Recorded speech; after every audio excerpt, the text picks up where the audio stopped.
जैसा कि आप सभी जानते हैं, सच की हमेशा जीत होती है और हमारी एक छोटी सी प्रयास आप तक बड़ी खबर पहुंचाती है। तो स्वागत करते हैं आप सभी का STS न्यूज़ चैनल पर। आगे बढ़ने से पहले आप इस वीडियो को लाइक और चैनल को सब्सक्राइब जरूर कर ले और साथ में बेल आइकन भी प्रेस कर ले। चलिए बढ़ते हैं खबरों की।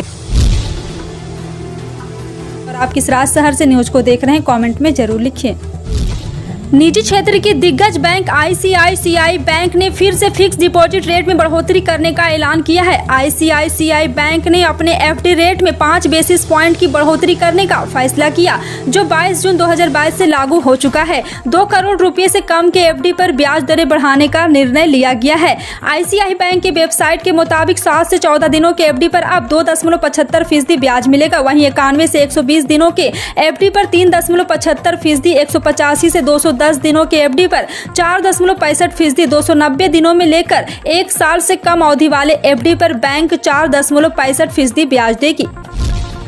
यूपी बोर्ड ने 10वीं और 12वीं क्लास के स्टूडेंट की मदद के लिए बुधवार से गिरिवांश सेल की शुरुआत की है और यहां पर गिरिवांश सेल बोर्ड की हेडक्वार्टर प्रयागराज में खोला गया। हेडक्वार्टर के साथ ही 5 रीजनल सेंटर में भी यह गिरिवांश सेल खोला गया है। गिरिवांश सेल 1 महीने तक रोजाना सुबह 10 बजे से शाम 5 बजे तक काम करेगा। जिन स्टूडेंट की मार्कशीट में नाम, रोल नंबर और अंक में किसी तरह की कोई गड़बड़ी या रिजल्ट को लेकर कोई दूसरी समस्या है, वह इस गिरिवांश सेल से संपर्क कर सकते हैं। गिरिवांश सेल 1 महीने तक काम करेगा। केंद्र सरकार की अग्निपथ योजना के विरोध में बुधवार को RJD और वाम दलों के विधायक विधान पार्षद ने विधानसभा से राजभवन तक का मार्च किया है। बता दें कि नेता प्रतिपक्ष तेजस्वी यादव ने नेतृत्व में मार्च निकाला गया है। युवाओं को रोजगार और अग्निपथ योजना वापस लेने की मांग को लेकर यह मार्च निकाला गया था। इस बीच मार्च में कांग्रेस नहीं दिखी है। इस तरह से महागठबंधन बटा हुआ दिखा है। तेजस्वी यादव ने कहा है कि युवाओं को रोजगार एवं अग्निपथ योजना को वापस लेने की मांग को लेकर हम लोगों ने मार्च निकाला। अग्निपथ योजना से छात्रों को कोई लाभ नहीं होगा, यह उनके हित के लिए नहीं है। केंद्र सरकार युवा और छात्रों का जीवन तबाह कर रही। जब तक केंद्र सरकार इस योजना को वापस नहीं लेगी, तब तक हम लोगों का प्रदर्शन जारी रहेगा। बिना काम के करोड़ों की पेमेंट घोटाले के बाद अब हाई मास्ट लाइट घोटाले की परतें भी खुलती जा रही है। मई में NBT की ओर से उठाए गए हाई मास्ट लाइट घोटाले में दूसरी बार शिकायतकर्ता को जांच कमेटी बुलाया गया है। जी हां, आपको बता दें कि इस बार 21 लाइट से नगर निगम में भी लगातार ये घोटाले सामने आ रहे हैं और आपको बता दें कि इस बारे में खुद नगर निगम को भी पता नहीं है। ठेकेदार ने मार्च 2019 में लाइट लगाने के बिल नगर निगम में दे दिया और वार्ड नंबर 1 में 2 लाइट लगाने के काम जून 2019 में शुरू किया गया और नियम कहता है कि काम पूरा होने के बाद ही बिल लगाया जा सकता है। कुल मिलाकर हाई मास्ट लाइट घोटाले में अधिकारियों ने बिल जमा किए ही पेमेंट रिलीज कर दी। राज्य चुनाव आयोग के एक वरिष्ठ अधिकारी ने बताया कि 18 नगर परिषदों में से अब तक 15 के नतीजे घोषित हो चुके हैं। राज्य चुनाव आयोग के सचिव इंद्रजीत सिंह ने PTI भाषा को बताया 18 में से 15 के परिणाम घोषित कर दिए गए हैं, जबकि भिवानी, बहादुरगढ़ और पलवल परिषद के परिणाम शीघ्र ही आने की उम्मीद है। भाजपा ने 8, JJP 1, इंडियन नेशनल लोकदल ने 1 और निर्दलीय ने 5 सीटें जीती है। अधिकारी ने बताया कि 28 नगर पालिका समितियों में से भाजपा ने 12, JJP ने 2, आम आदमी पार्टी ने 1 जबकि निर्दलीय ने 13 पर जीत हासिल की है। वोटों की गिनती बुधवार सुबह 8 बजे शुरू हुई। मतदान में 70% से अधिक मतदाताओं ने अपने मताधिकार का इस्तेमाल किया। राज्य में सत्तारूढ़ भारतीय जनता पार्टी और जननायक जनता पार्टी गठबंधन के अलावा आम आदमी पार्टी के प्रत्याशी अपनी पार्टी चुनाव पर चुनाव लड़े थे। बिहार के मुख्यमंत्री नीतीश कुमार ने द्रौपदी मुर्मू को राष्ट्रपति पद का उम्मीदवार बनाए जाने पर प्रसन्नता व्यक्त करते हुए कहा है कि द्रौपदी मुर्मू एक आदिवासी महिला है। एक आदिवासी महिला को देश के सर्वोच्च पद के लिए उम्मीदवार बनाया जाना बहुत खुशी की बात है। नीतीश ने कहा है कि प्रधानमंत्री जी ने बात कर इसकी जानकारी दी थी कि द्रौपदी मुर्मू को राष्ट्रपति पद का उम्मीदवार बनाया जा रहा है। उन्होंने कहा है कि प्रधानमंत्री को इसके लिए बहुत ही हृदय से धन्यवाद।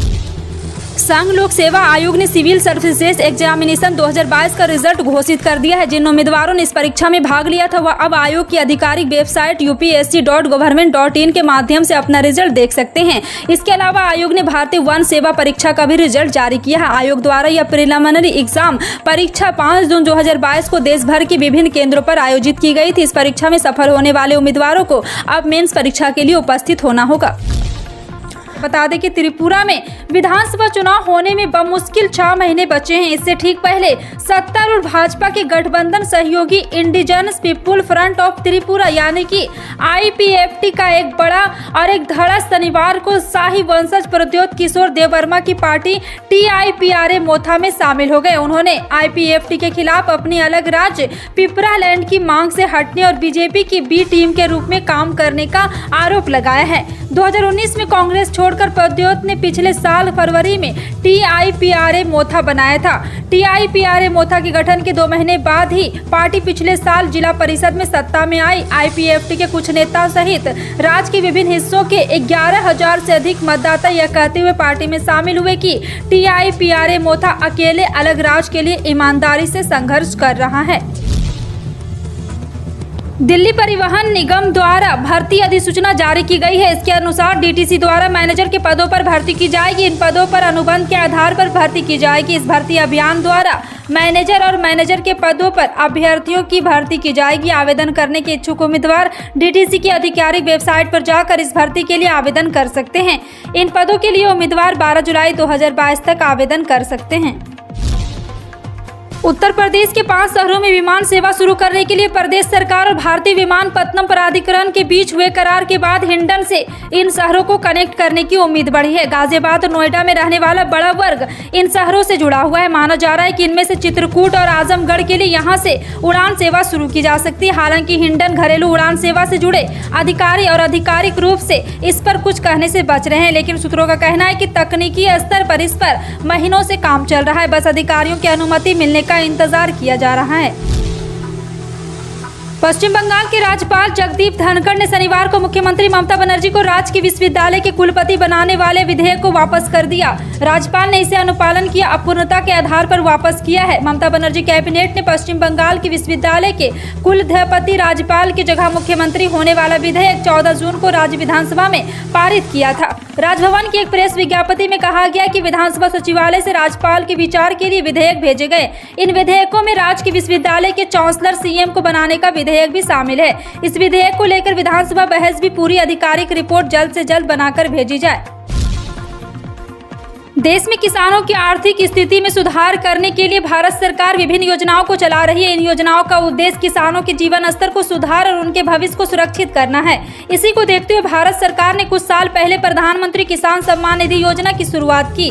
योजना के अंतर्गत सरकार हर साल किसानों के खाते में 3 किस्त के रूप में 2-2 हजार रुपए की आर्थिक सहायता दे रही है। अब तक सरकार को प्रधानमंत्री किसान सम्मान निधि योजना के तहत करोड़ों किसानों को खाते में 11 किस्त ट्रांसफर कर चुकी है। सरकार जल्द आने वाले कुछ महीनों में किसानों के खाते में 12वीं किस्त के पैसे भी ट्रांसफर कर सकती है। ऐसे में किसानों को कुछ जरूरी काम जल्द से जल्द करवा लेना चाहिए, वरना उनको गलती से किस्त के पैसे नहीं मिलेंगे। गुजरात में कोरोना वायरस संक्रमण के मामले लगातार बढ़ते जा रहे हैं और आपको बता दो कि शनिवार को सूबे में कोरोना के 580 नए मामले सामने आने के बाद संक्रमितों की कुल संख्या बढ़कर 12,33,242 हो गई है। राज्य के स्वास्थ्य विभाग के एक अधिकारी ने ये जानकारी दी। वहीं राज्य में मौतों का आंकड़ा 10,947 मौतों के साथ फिलहाल स्थिर बना हुआ है। स्वास्थ्य विभाग के अधिकारी ने कहा है कि आज 391 लोगों के संक्रमण में उबरने के बाद स्वस्थ हो चुके लोगों की कुल संख्या 12,18,817 पर पहुंच गई है। वहीं उपचाराधीन रोगियों की संख्या 3,478 रह गई है। दक्षिण पश्चिम मानसून ने सामान्य समय में 6 दिन पहले ही पूरे देश को कवर कर लिया। मौसम विभाग के मुताबिक उत्तर अरब सागर के हिस्से, गुजरात व राजस्थान के बाकी इलाकों में भी मानसून पहुंचने के साथ देश भर में छा गया है। IMD ने जानकारी दी है कि देश भर में मानसून पहुंचने की सामान्य तिथि 8 जुलाई है, लेकिन इस बार 6 दिन पहले ही मानसून ने समूचे भारत को कवर कर लिया है। बता दें कि मौसम विभाग ने अपने पूर्वानुमान में 6 जुलाई तक मानसून के पूरे देश में पहुँचने की संभावना जताई थी।